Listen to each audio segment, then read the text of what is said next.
It's over 9,000!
Welcome, Super Elite Warriors, to Final Forum, a podcast for the discussion of all things Dragon Ball.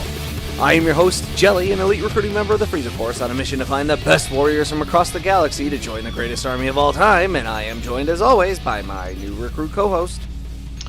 This is the Bekinney. Hey, how long until we get to some sort of civilization? Well, we can't just stop anywhere. Why not? Aren't we back in Frieza-controlled space? Yeah, but just because a planet is a Frieza-controlled planet doesn't mean it has a full complement of ships and supplies we can utilize. Wouldn't it make sense to have outposts at the furthest edge of your space that do have those things, though? In an empire that is content with its size and no longer increasing, yes. But Lord Frieza's grasp grows longer and more encompassing with each passing day. The creation of outposts like you're suggesting would be a never-ending process that would also ensure no outposts were ever even finished in the first place. As soon as one neared completion, it would be torn down and need to be moved. Huh. I guess that makes sense. But still, how long until we get to a location where we can restock? What's the hurry now? I already made you use the outer space as your toilet. Yeah, but things like a shower, a more well-equipped ship, a bearing for our next mission, the ability to check on my home planet, those might all be nice to have. Whoever said anything about allowing you to check in on your home planet? It's been literally years since I've done so at this point. I don't even know if my race survived all those bloodline annihilation fists, and you're refusing to let me check on my family? Oh, I never said any such thing in any explicit way. Frieza Force Directive 1.9432b states that all members shall be granted the ability, whenever most convenient, to contact their home planet and family members. But you said... I just meant that we don't yet know if we have clearance to call your home planet. We'll probably need to undergo some sort of debriefing after our recent adventures and see what we're allowed to discuss and what remains confidential. I don't like hiding things from my family. Then you shouldn't have joined the recruiting branch of Lord Frieza's army. As frontline ambassadors, there are things we have to keep hidden for the safety and security of the galaxy. Secrets we know about various planet locations, weaknesses, defense systems, etc. Yeah, but you and I fighting each other was broadcast galaxy-wide. Everyone already heard it. What secrets could there be? Unfortunately, I don't get to make the call on what is or isn't considered sensitive information. Now, look, we're about an hour or so out from the nearest Frieza Force outpost. Hooray! Wait, an hour? Does that mean... That's right, it's time to dive into today's discussion topic. And today, we're going to be talking about Demon King Piccolo, but first we're going to recap 4 episodes. Episodes 110 through 113. I'm sure Bekinney will tell us as we go what each of those is called, because I absolutely forget. Well, I'll start you off with episode 110, which is titled Piccolo Closes In. We start this episode with Goku continuing to get his clock cleaned by King Piccolo. Things aren't looking good for our boy, and Yajirobe doesn't seem interested in lending a hand. Still, he persists. This only seems to raise Piccolo's ire. He unleashes a devastating energy attack, but Goku dodges. Until Piccolo fires the second barrel for a direct hit. With Goku's heart stopped, Piccolo takes one star ball and gloats over his easy victory. He then turns his attention to the other Dragon Balls, which puts Team Turtle Crane directly in his crosshairs. Following Piccolo's expeditious retreat, Yajirobe laments about the grim task of burying Goku when the body twitches. Goku is alive. Yajirobe nurses Goku back to health as best he can, and Goku asks a favor. He needs Yajirobe to take him to Karen Tower. Yajirobe agrees, so long as he gets to eat as much as he wants when he gets there. Meanwhile, Team Turtle Crane have found ball number 5. They discuss the inevitability of dealing with Piccolo when they reach one of the other balls, only to find that both are now headed their way. Looks like they're going to have to move up that timetable. Back in Yajirobe's Pinto, Goku calls him out for not helping with King Piccolo, and Yajirobe just flat out admits that he didn't want to die. I could respect that. Then we get a recap of the legend of Piccolo Daimao from Yajirobe, and they discuss the fact that Piccolo is collecting Dragon Balls. Meanwhile, Team Turtle Crane is preparing for a confrontation. They hide their plane, the Dragon Balls, and formulate a plan to steal the Dragon Balls from King Piccolo and summon the dragon to make their wish while he's distracted. Unfortunately, Piccolo has kind of figured out what's going on and takes steps to foil their plan by literally swallowing both Dragon Balls that he has in his possession. This puts Roshi in an awkward position. Now that they don't have much of a choice other than defeating Piccolo to collect all the Dragon Balls, he kind of like steals himself. Tien's all about catching that smoke, but Roshi is tired of senseless death. He incapacitates Tien. Real quick, hey Roshi, why do you have a canister of knockout gas on you? Do you always carry that? Then heads out to confront Piccolo alone, which leads us to episode 111, titled Roshi's Gambit. This episode starts back at Kame House, where the rest of the crew are tracking the progress of Operation Kevorkian on their own radar. They realize the friends are facing off with Piccolo as we speak and fear for their well-being. Back at Ground Zero, Roshi and Piccolo put all their cards on the table, and we learn that this is not the first time Roshi has met Piccolo. There's an epic stare-down, but Piccolo makes the first move and draws first blood. Roshi merely dishes out insults.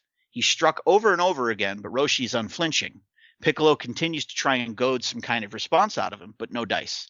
Then Roshi drops a bombshell. My master was Mutaito-sama. We see panic spring across Piccolo's face. We have a quick cut to Team Pinto, where Goku explains that they need to get to Karen Tower to speak with Korin. Back at the showdown, Roshi taunts Piccolo with a rice cooker, the denshi jar they sealed him in all those years ago. Tien correctly surmises that Master Roshi knows the Mafuba technique. Piccolo drops a brick in his pants, doing Namekian's poop, and tries to run away, but not fast enough. He's caught in the Mafuba. Roshi manages to capture Piccolo in the spell, but misses the jar when he goes to seal Piccolo for good. No big deal, just try again, right? Wrong. It would appear that even a miss means that you still die. Roshi shuffles off this mortal coil. Goku kind of has his little force moment. And then with that obstacle out of the way, nothing stops Piccolo from having his Thanos moment. Or is that Thanos having a Piccolo moment? Anyway, which leads us into episode 112, titled King Piccolo's Wish. So, our boys are going to swoop in and steal the wish like they did with Pilaf, right? Right? Also, we start off this episode with some gorgeous, gorgeous art. It's beautiful. The dramatic lighting from Shenlong is pretty intense, and it looks great. Yeah. The Kame crew look on, unsure if their friends have succeeded or if the bad guys have, because the whole world gets cloudy and dark. So they all know that Piccolo has summoned the dragon, or not necessarily Piccolo, but they know somebody has summoned the dragon. They just don't know who. It's up to Chaozu to complete the wish interception. Piccolo hits him with a different kind of pass and puts an end to the play. He then quickly wishes for his youth, then kills Shenlong for his trouble. Can't have those pesky eternal dragons around to unalive you a year from now. At Kame House, everyone is having a collective anxiety attack on behalf of their friends. Yamcha's unhappy with sitting on the bench, but he'll get used to it. Piccolo's decided to make a beeline for King's Castle, where I guess the ruler of the world sits. Back on Molar Plains, Tien grieves the loss of his best friend and new master. Need to swear revenge, Tien? How about a super secret technique that costs you your life? Meanwhile, Piccolo welches on his deal with Pilaf and kicks him and his henchmen off the airship. At Korin's tower, Team Pinto have arrived. Goku's reunited with Appa and Bora, and Team Pilaf finally pulls their heads from their sand. Which brings us to episode 113, Siege on Chow Castle. Okay, so the most evil guy on Earth just won back his youth. Can't get any worse, right? Well, he's on his way to take over the entire planet like 10 minutes later, so yes, it can get worse. To make matters even worse, today also happens to be the 20th anniversary of the king's coronation. There's a huge celebration and a delegation of young women from around the kingdom to welcome him. And who's the redhead with the furry hat? Why, it's Snow, of course. Piccolo, with piano accompaniment, descend from the sky intent on wreaking havoc. At Korin Tower, Goku catches Appa and Bora up on everything that's happened. He explains that Yajirobe will need to carry him to see Korin, but Yajirobe isn't interested in all that physical exertion. So Goku continues to bribe him with the promise of Senzu. They get a boost from Bora and they're on their way. Back at King's Castle, Piccolo picks up the tempo and begins his assault on the capital. Back on Molar Plains, the Kame crew catch up with Tien and he informs them of his intention to master the Mafuba and give his life, just like Master Roshi. Back at the capital, Piccolo makes an overture to crash the 20th anniversary celebration. The army throws everything it can at him, but nothing even leaves a smudge. Piccolo's victory now seems all but complete. We do get some fun shot of Sano's village cheering her on, though, which is kind of nice given all the depressing sights taking place. Fortunately, the boys have reached the top of Korn's Tower by the end of the episode. So, these are, like, good episodes overall. This is where we're getting a little bit of the arc does do a smidge of sagging with this batch of episodes and then, like, the next batch of episodes. Yeah, there's a lot that happens, and it's all just basically to build up for the next encounter between Goku and Piccolo to raise the stakes as high as they possibly can. Exactly, and so I think you could, in a better world, a more perfect world, you could probably condense the next, like, between these 4 and the next 4 that we're going to talk about. Those 8 episodes could probably come down to like 6, but they're pretty good episodes. I like these 4, I think, a little bit better than the next 4. Yeah. I really like the stuff with Roshi in general. Like you said, him just conveniently having knockout gas is a little bit... it's a little weird. Yeah. I dig all the stuff with Piccolo that's happening in these episodes. I really like building this threat up. I really like, actually, the whole killing the dragon thing. Especially insofar as, like, Goku doesn't know. So Goku is, doing everything right now under the presupposition that it doesn't matter what happens to kind of anyone because he could just wish him back. That's true, yeah.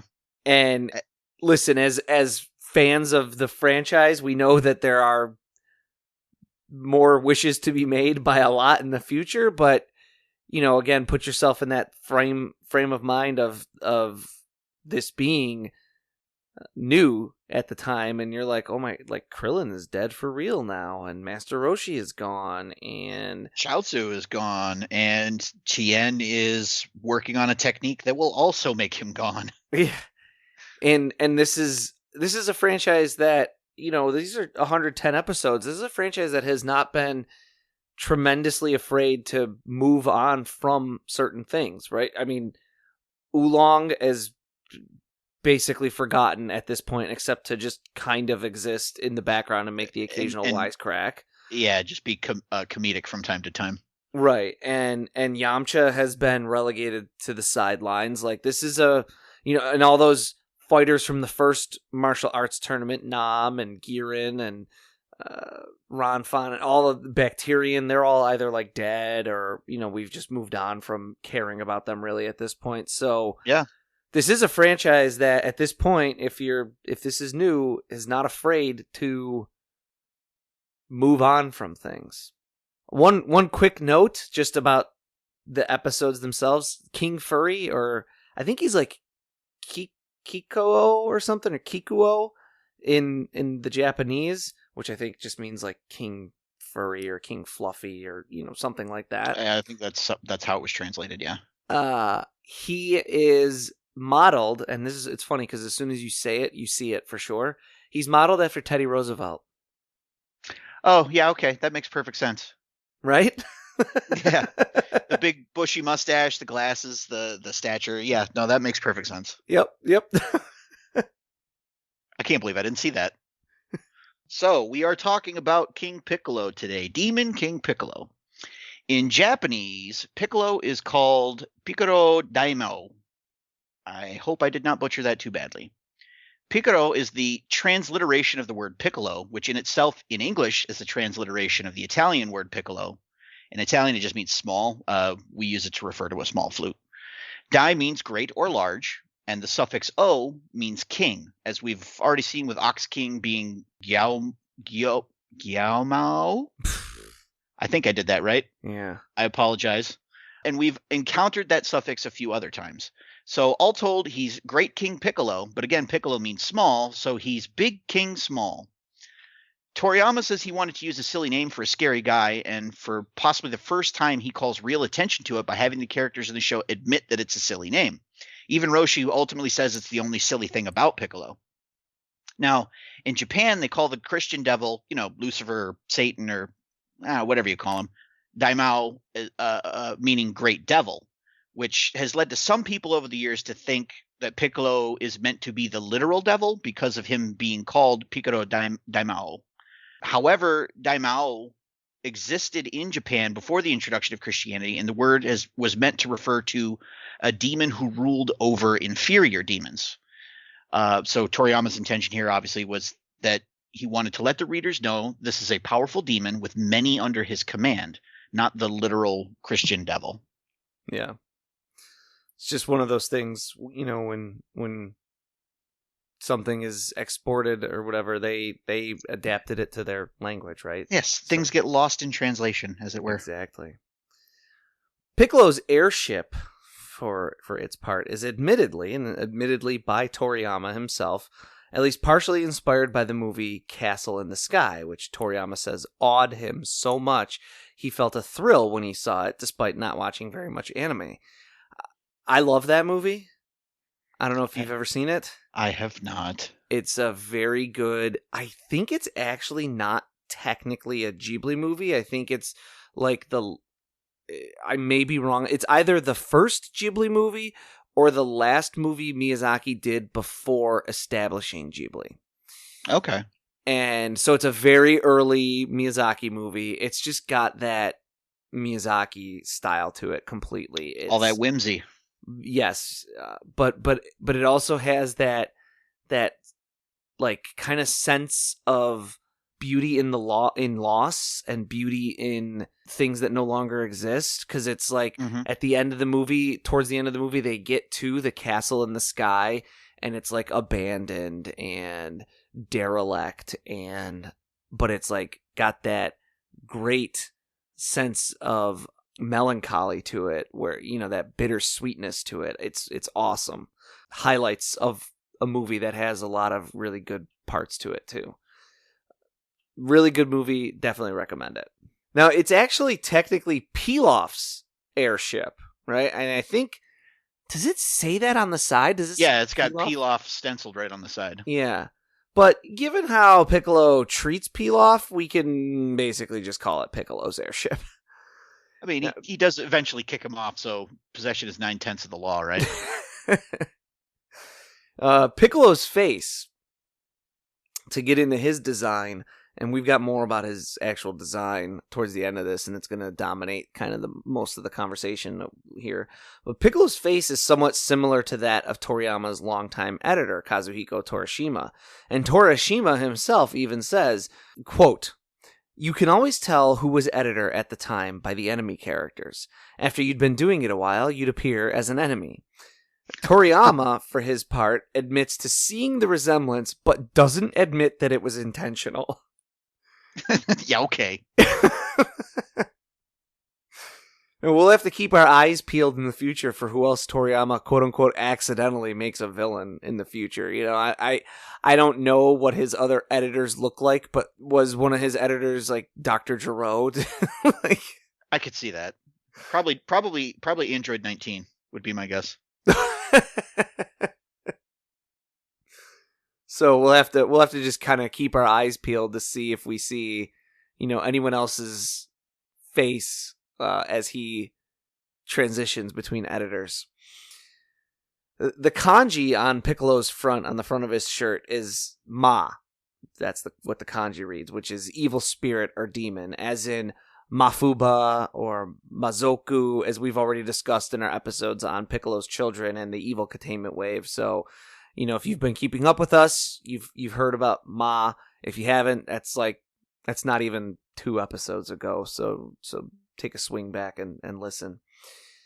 Toriyama says he decided to make Piccolo green somewhat randomly after coming up with the design, and goes on to say that Piccolo is a unique character up to that point, because up until that point, he, being Toriyama, had always brought in a little bit of gag manga to his villains in design. He says, quote, "Even though there were bad guys, they still had a humorous aspect to them somewhere. I had never drawn someone so evil before, so it felt very fresh," unquote.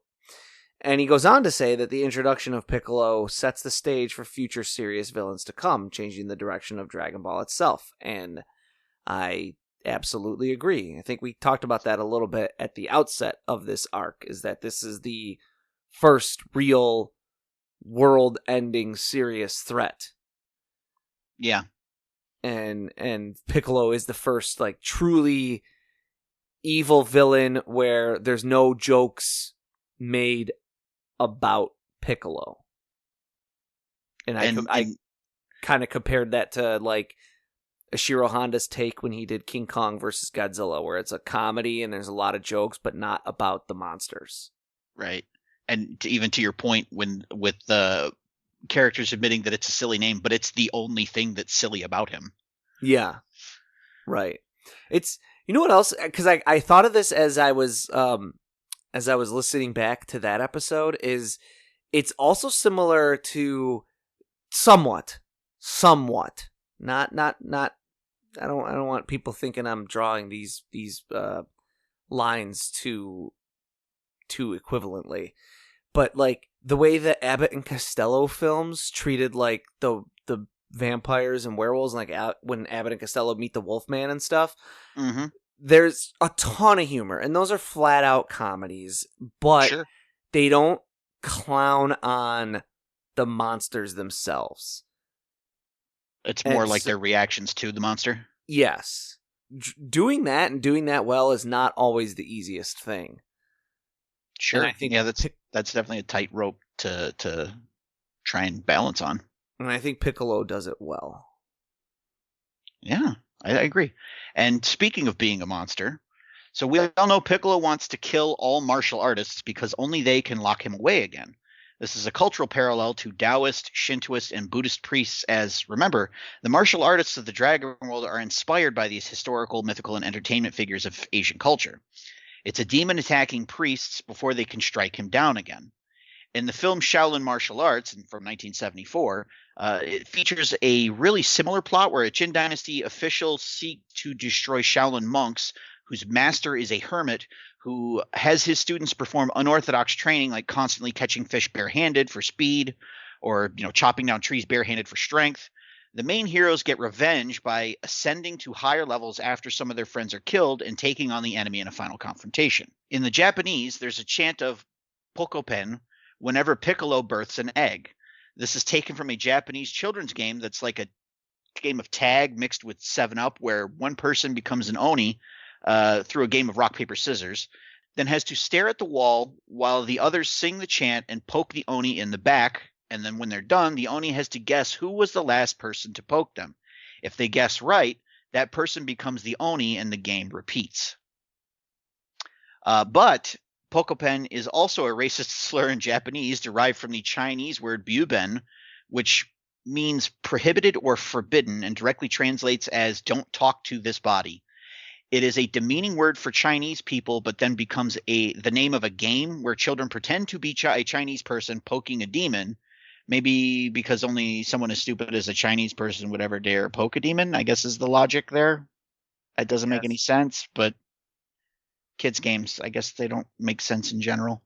And the racial insensitivity is lost over time, sort of. This is very similar to Eeny, Meeny, Miny, Mo, which also kind of has some pretty dark origins. Yeah. It's all likely a naive mishap, as most Japanese people aren't really aware of the racial undertones of the game, and Toriyama's just trying to have fun associating a game where children pretend to be a demon with a demon giving birth to his children. If it's not a mishap, then we have to wonder if it's perhaps Toriyama being exceptionally clever by having his character, who's associated with the subhuman Burakumin, using a chant that means subhuman.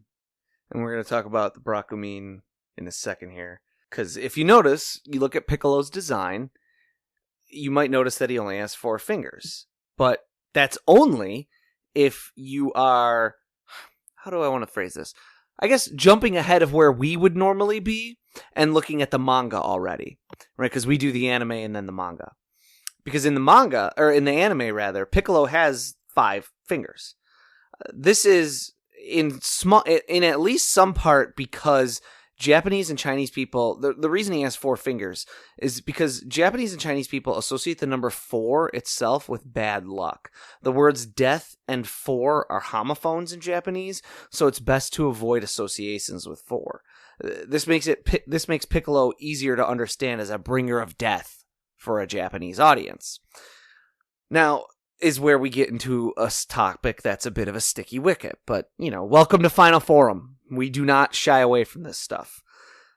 The second reason that Piccolo might have 4 fingers, or at least what I'll say is the reason the anime staff changes it to 5 fingers is because of the potential association with a group of people in Japan known as the Barakumin.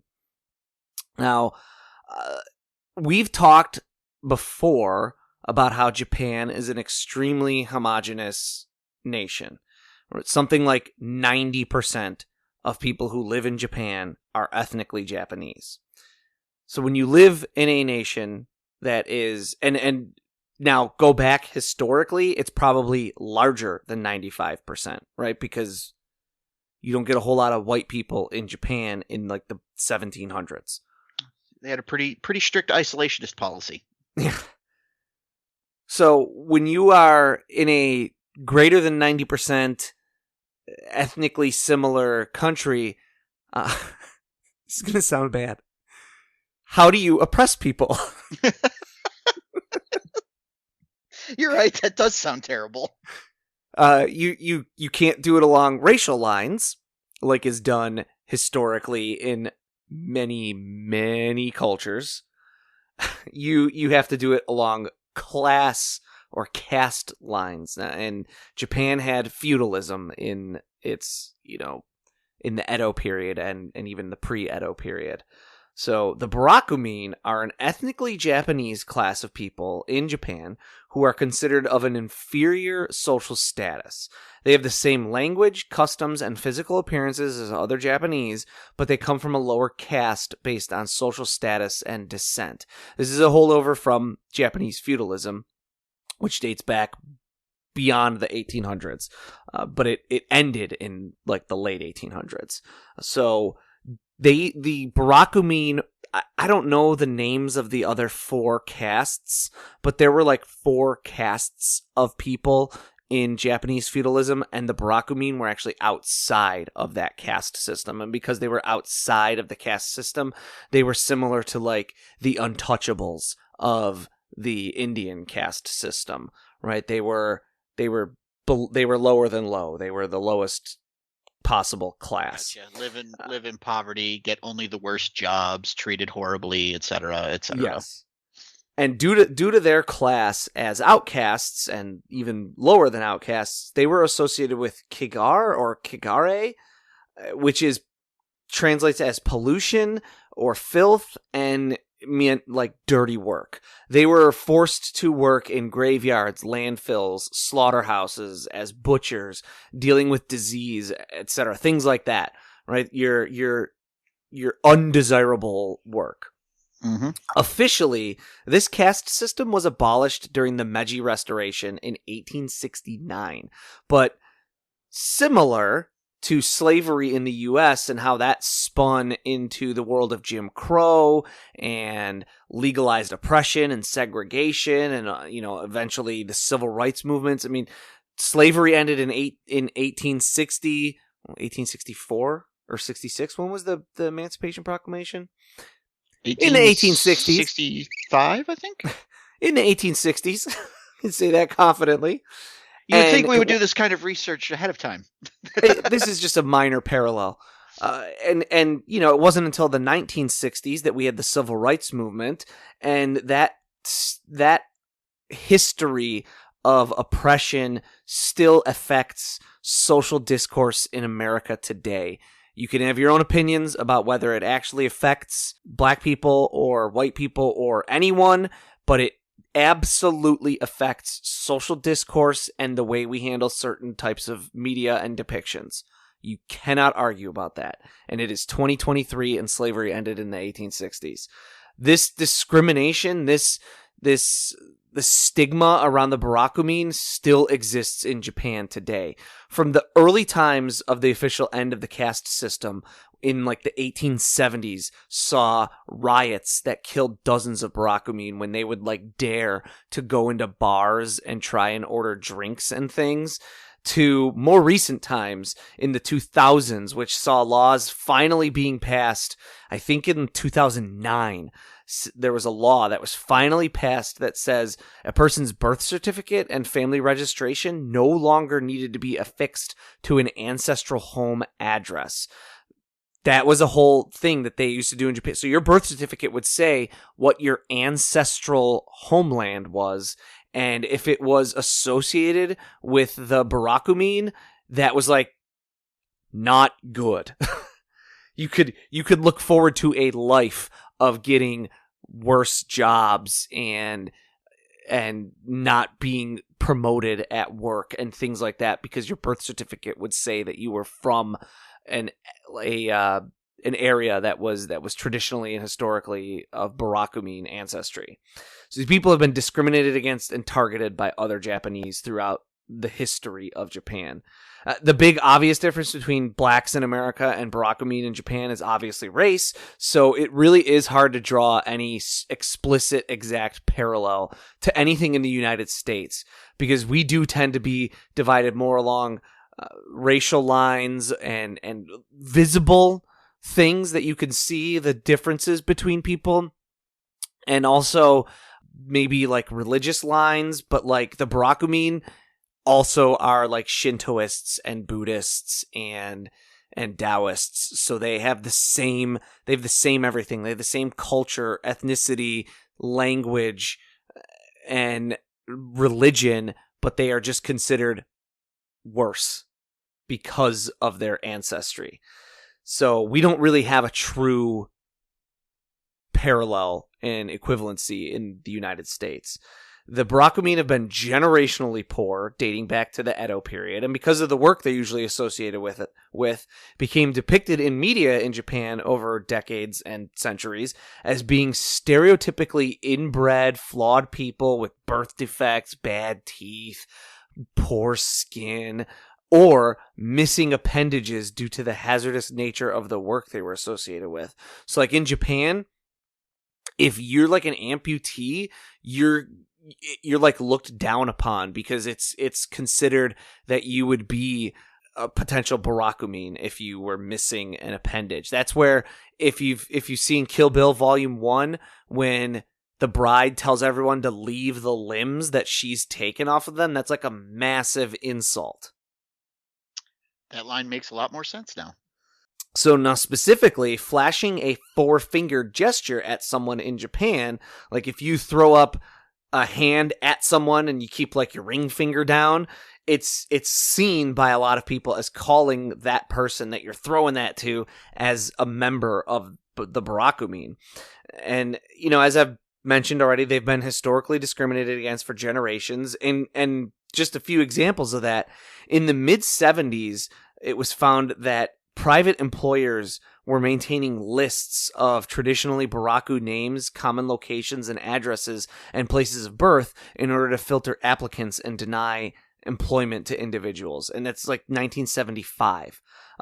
This drove the Barakumin and people who were suspected of being Barakumin to further undesirable work, and often, unfortunately, into the Yakuza, which is the Japanese mob, which just, of course, further drives the negative stereotypes of them being undesirable, nasty, seedy people. It's almost like discrimination against people with generalizations becomes a self-fulfilling prophecy. Yes. And this continued until, and I would say there's probably a certain extent to which it still continues. But, I mean, as recently as 2001, there were two main candidates to lead the Japanese Liberal Democratic Party, that's like the party of Shinzo Abe. That's the party of the Prime Minister of Japan. I mean, Shinzo Abe is dead now, but he was in the Liberal Democratic Party, and these two, they're the two main candidates to become the next premier of Japan, and they were Tao Aso and Hiromu Nonaka. And during a meeting in which Nonaka was not present, his ancestry as being from Barakumin descent was exposed, and this Aso was like, we don't want someone who's a Baraku to be the next prime minister. Do we, everyone? And Nonaka wound up withdrawing his candidacy. As recently as 2009, Google Maps was being used to pinpoint Baraku locations. Like, you could overlay some filter onto Google Maps that would show you, I think the idea of Google Maps was kind of like, hey, it's an interesting thing. But it was obviously then being used by various hate groups to target the Barakumin. Yikes. So they had to take that out of Google Maps. Now, is any of this Toriyama's intention with Piccolo? I would say almost assuredly not, because we know he doesn't really think that deeply behind a lot of the things he's doing.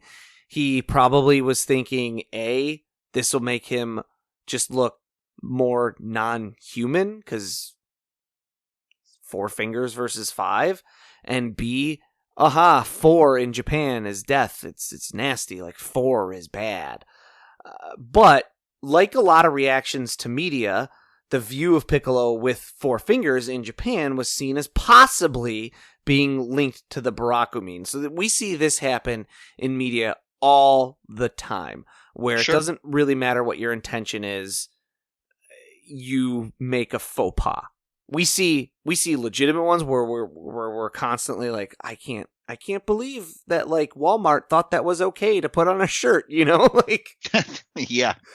And I can't think of like a specific example of that, and maybe I wouldn't want to repeat that on the podcast anyways, but like, you see that happen like every single year. Or like a school does a Black History Month lunch menu, and it's like fried chicken and watermelon, and you're like, guys, who approved this? What are you thinking? And so I think the anime staff didn't want to invite those comparisons. There's also like harsher rules. I don't even want to say laws, because laws would imply that there's like a legal consequence. There's just more like faux pas and social pressure to not depict Barakumin in media. And films over time have been suppressed either by the Japanese government or the studios who made them because of connections to the Barakumins. And one of the most notable examples that I know of from my world and things that I know is the Toho film Half Human. And this is a movie directed by Ishiro Honda, the guy who directed the original Godzilla movies, several other Godzilla movies, the guy who created a method for capturing underwater footage in Japan. He was like the first person to ever do that. He made a movie called Half Human, which actually, that's just the translation of the title. It's more about an abominable snowman. Okay. So it's about, this abominable snowman who is sort of terrorizing the countryside, and our main characters come across a village of Barakumin during the film. And aside from one of them who winds up kind of working with the main characters, who's just like a pretty girl, they're almost all depicted as like having missing fingers or mental disabilities or like missing teeth. The extras behave as if they have like Down syndrome or cerebral palsy, things like that. They're just like, it's like an entire background character work of like, you're just like cringing the entire time if you know this history of the Barakumin. Ooh. It's kind of like watching Gone with the Wind today and being like, ooh. Gotcha. Unfortunately, and this is where we get into like, I think this stuff should be out there. Like, I absolutely think Gone with the Wind should stay out there. And I don't know who owns Gone with the Wind, but there's been a lot of releases over the years and I think even these days, like when you see Gone with the Wind air on like Turner Classic Movies, it's almost always bracketed on one side or the other by like a featurette that will talk about the reasons why its depictions of black people was not okay, but also then still kind of defend why the film is historically important and worth viewing. And that's what I think all of this stuff should be. It should exist. It should exist with a disclaimer that says this is why this is not okay. This was not okay then. It's definitely not okay now, but it was a product of its time. And let's look at why it's not okay and talk about the reality of things and talk about how this was hurtful to people, but keep it out there so we can learn from it. Yeah, exactly. Taking something where these studios either made a mistake with these depictions or just to create an opportunity for people to be better in the future. Exactly. The Japanese stance has been to suppress depictions of the Barakumin, especially these like more unsavory ones. And understandable. And yeah, obviously. And they don't want anyone to see them. They want to suppress them. They don't want to talk about the prejudices. They don't want to talk about the Barakumin. They don't want to teach about them. They want to attempt to not promote the idea of there being at any point state-ordained discrimination. And they want to try to present a more united front of Japan as a whole. You see a parallel to this happening in the United States right now with the subject of critical race theory. The best faith reading of which is that people are just uncomfortable with these discussions. But again, for my part, this stuff needs to be talked about more because the smarter you are, the better you are, I think, just in general. The more you know about things, the more educated you are and able to speak to those things. But the more you know about other people and specifically about their struggles, the more likely you are to be empathetic towards their problems.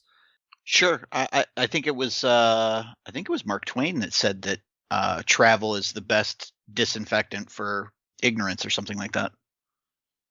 That sounds like a Twainism, like a yeah. I'm probably butchering it horribly, but that's the spirit. Yeah. There's this is where we get into this is like a sticky wicket of a conversation. There are people out there who think that by acknowledging that others have struggles, it somehow diminishes or forces them to diminish their own struggles or their achievements. Right. And it doesn't have to be that way. It doesn't have to be that because someone else struggled, you didn't. Or because someone else struggled, you didn't earn what you've gotten. It just is that like, those two things are not, what is it, like, not mutually exclusive or whatever. Like, you can earn something, you can have problems, and someone else can. The way I always like to spin it is nobody wants to win gold at the Oppression Olympics.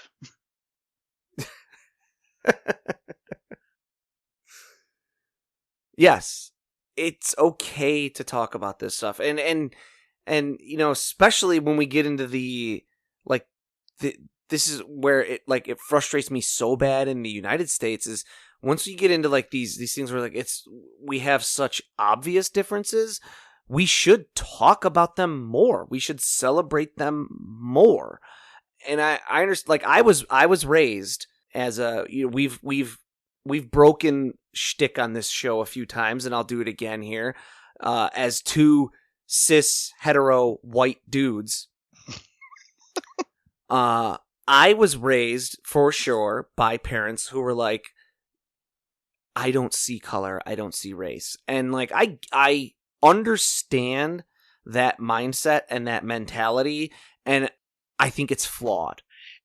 Exactly. And where it starts to become a little bit more malicious is as time goes on, people's opinions on these things change slightly. Other people offer maybe a better way to do things. So instead of just completely trying to ignore race as a factor in anything, maybe it's better to acknowledge that it does impact people's lives and to just try and be conscious of that when it's appropriate. Right. Yeah, it's a flawed mentality. It because it erases people's differences, and it tries to put us all, like, it tries too much to put us all on the same level, and Sure. we're just not. You know, any parent out there, I feel can empathize with this. Everyone who's a parent out there at some point has done something, I'm sure, for their kids that they were like, boy, when I was your age, I would have been so grateful to have this, and you are just taking it for granted. Right there. Well, that's the difference. Yeah, because my natural thought process then continues as, well, yeah, isn't that kind of the point of improving society? Yes, exactly. But that's also the problem. That kind of right there is like a microcosm of the problem of I don't see color, is when you wipe away everyone's differences, you are trying to treat everyone the same when you shouldn't be. Yes, maybe like I took my kids out to an arcade, and my parents would never have done that on a day that wasn't like a special day. When I was a kid, I just did it on a Saturday. So then you can't treat my kids the way I was treated as a kid, because we were growing up in different environments. Sure. And also, when you talk especially about like differences of race within the country, their race has an impact, or their ethnicity has an impact on how they were raised, the kinds of things they were exposed to, the cultural relevance of those things. A little bit of a background information on me. I'm in a biracial marriage, and while my wife and I grew up in this country, her background caused certain aspects of pop culture to be more important to her than they were to me. And it's not necessarily a race thing. It's mostly primarily a difference between like just our parents, for instance. Mm-hmm. Like what kinds of TV shows we were allowed to watch, or what kind of music we were allowed to listen to. Yeah. Those things impact who you become as a person later on in life. And it's maybe just a good idea to keep that in mind when you meet new people. Exactly. This is erasing this history, I think, does nothing for us. And that's, now you get into a whole separate conversation. Yeah. We don't want to go completely down that rabbit hole. Yeah. I don't want to go down. I'll tell you, right, like the rabbit hole that I immediately went down with the erase history thing of like tearing down statues. F those statues, tear them down. Yeah, no, I'm with you on that one. They were put up in the 60s as a reminder to the black community of who was actually in charge, and I feel like that doesn't offer any kind of useful history to anybody. Throw them in a museum if you want. Yeah, throw them in a museum. Talk about the situation of why they were put up. To me, that's way more useful than complaining on social media about somebody deciding, or some municipality deciding, to remove these things. Yeah. Yeah. I mean, that's the, like, I jokingly say F them and tear them down, but my real thought is like, put them in a museum. You know, it's the same. It's the same thing with like book bannings and things, and people get all huffy and defensive then, and they're like, well, you know, I guess we should just allow all books into schools. We should put Mein Kampf into schools. And you're like, in the right context, maybe, because you cannot, I'm sorry, you can't equate Mein Kampf to Of Mice and Men. Of Mice and Men. Slightly different things going on there. And strip away the ethics of the messages of the two. Of Mice and Men is a fictional story that is using fiction to have a metaphor in it. Mein Kampf is a non-fiction book. Yeah. So yeah, keep it in a school, but contextualize it in the right way. and Sure. put it in the non-fiction section and have red flags and warnings all over it. Like that's what I think all this stuff needs to be out there. It needs to exist, and people need to have it, and they need to have it properly contextualized. Throw a disclaimer on Half Human and talk about throw a special feature. We're in the day and age too where like special features exist on the streaming versions of things too now. Yeah. Throw a special feature on Half Human that's like even a 15-minute what we've been doing, but with like someone who's, who actually knows what they're talking about. Someone who's got a degree in it. And talk about it. Throw a disclaimer on Disney. Throw a disclaimer on Song of the South and release it. Even though I don't think that movie's all that good. No, it's horrible, but like, I mean, if people want to claim that statues are history, I mean, I can't think of movies outside of that context. I think movies are history too. So, I mean, if you guys want to have your statues, okay, fine, let's put them in a museum. But then let's also put stuff like this there next to it as well. Like, let's contextualize this stuff. Yeah. So that people get a more full understanding of the history of this country. I watched Song of the South not that long ago, and I was like, it's just, like, even as a movie, it's just not that good. I don't think I've seen it. It's got some good songs in it, I'll tell you that. Zippity Doo Dah is a very good song. I did hear that song loud as a kid, that is true. And I would have to look it up if there was some sort of, like... Because I know Song of the South has been under... like taboo, we don't talk about it for quite a while. Yeah. But I do very much remember as a kid seeing on TV, and maybe it was on a VHS, I don't know, but I remember seeing Brer Rabbit and Brer Bear. Yeah, Brer Rabbit and Brer Bear and Brer Fox are the... Brer Fox and Bear are the antagonist of the animated sequences Gotcha. of Song of the South, and then the rabbit is always trying to get one over on them or whatever. That's right. They're the ones that were trying to, was it trick them to go into the Briar Patch? Something like that. But I remember seeing those animated segments a lot as a kid. So either someone somewhere in my family at some point taped Song of the South off of before it was put under ban, or Disney like adapted just those segments at some point to air as part of, like, I don't know, was it like The Wonderful World of Disney or something that they would do, like Disney, the Walt Disney Anthology series, I think. So I definitely remember seeing those things as a kid. Again, I just think if you bring this stuff up around and you contextualize it for people, it's fine. You're going to get you are going to get, and this is because it's the internet. This is the age of, like, I'm sure if we ever garner enough listenership, this episode is going to get a lot of hate. Probably. You have to weather that storm. It's the age of the internet. Someone is always going to hate you, and someone is always going to talk bad about you.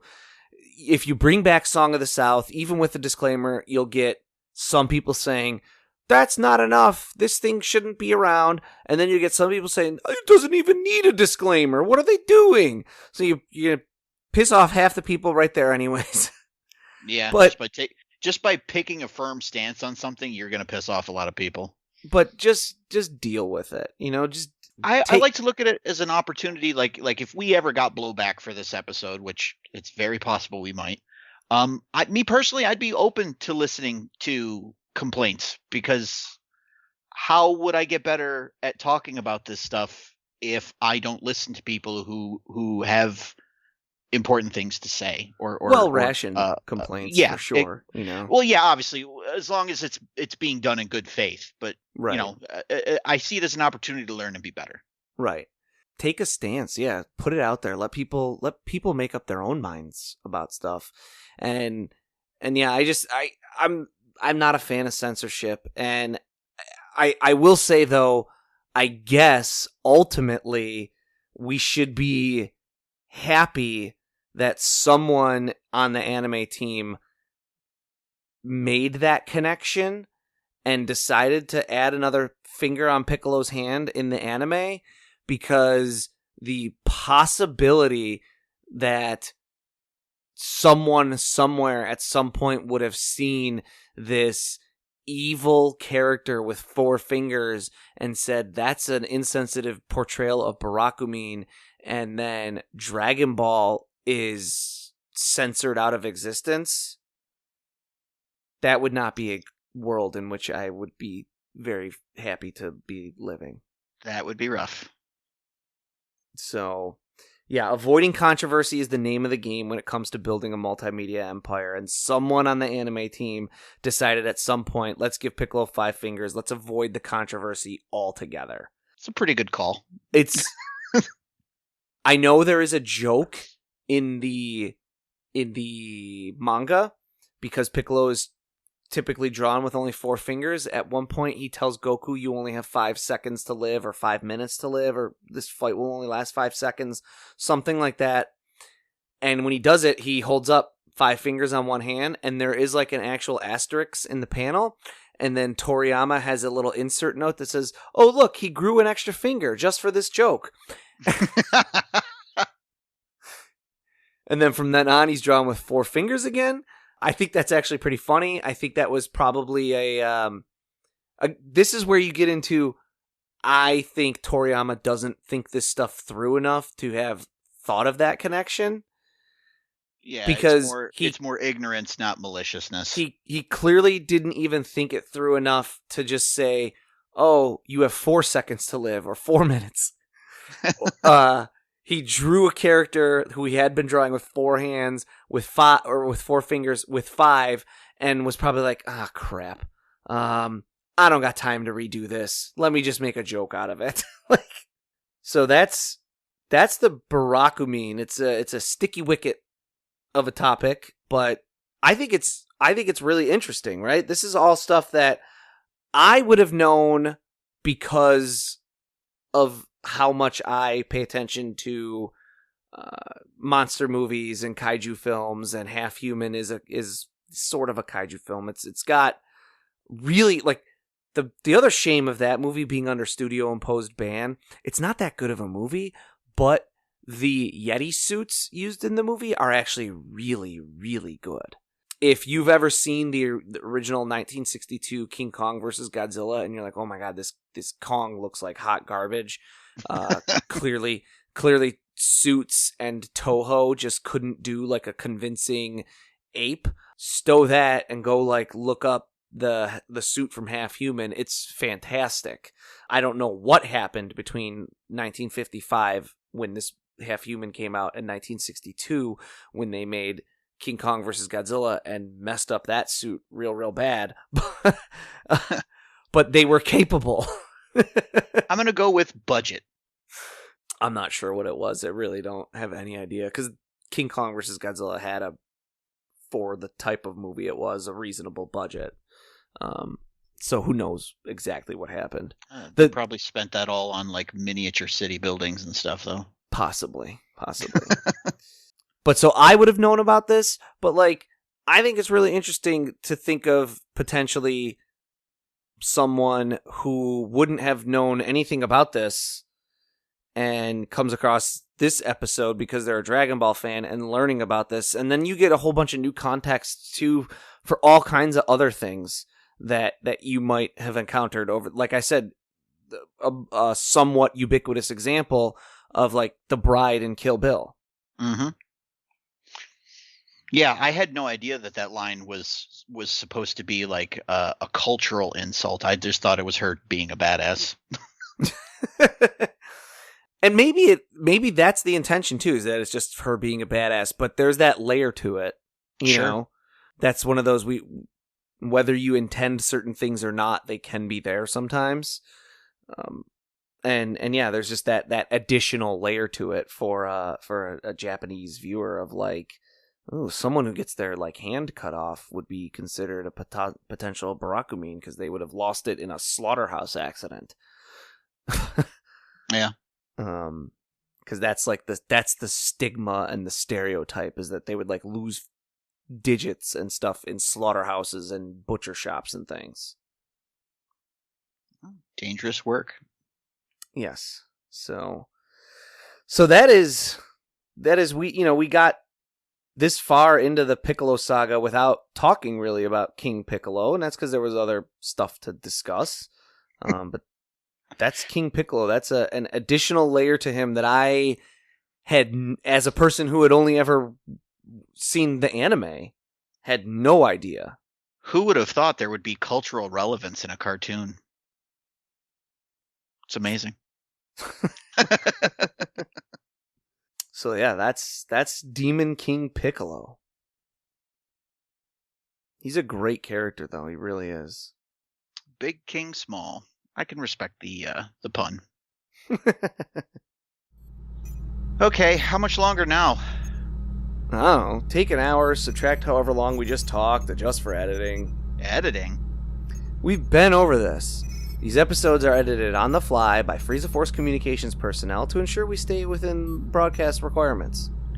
So it's possible that nothing we've said has aired to anyone. Nonsense, recruit. We spend a lot of time praising Lord Frieza. Certainly that gets through unscathed. Yeah, but what about all these deep, borderline philosophical discussions we're having about the culture and mentality behind the Dragon Ball universe? At the very least, Lord Frieza's probably hearing it since he requested we do it. An audience of one?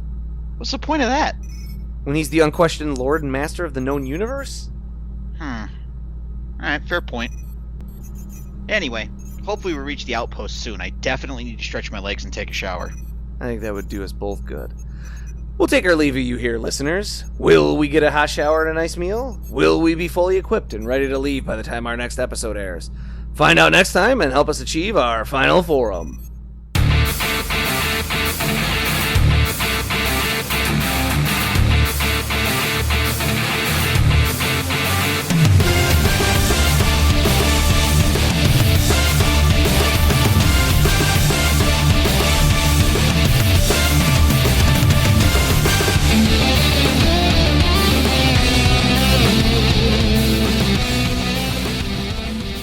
Final Form is written and produced by Tom Gwelly. It is performed by Dan Kinney and Tom Gwelly. Our webmaster is Dan Kinney. Our theme music is provided by YouTube content creator GVG Kid. Want to learn more about the Dragon Ball universe, including concept art, behind-the-scenes interviews, and recommendations from Jelli and Bekinney? Connect with us on social media. Like us on Facebook, follow us on Twitter at Final Forum Pod. Make sure to subscribe, rate, and review wherever you receive your podcasts. And of course, make sure to share it with your friends and family and help us spread the word of the glory of Lord Frieza. The Frieza Force thanks you for your listenership.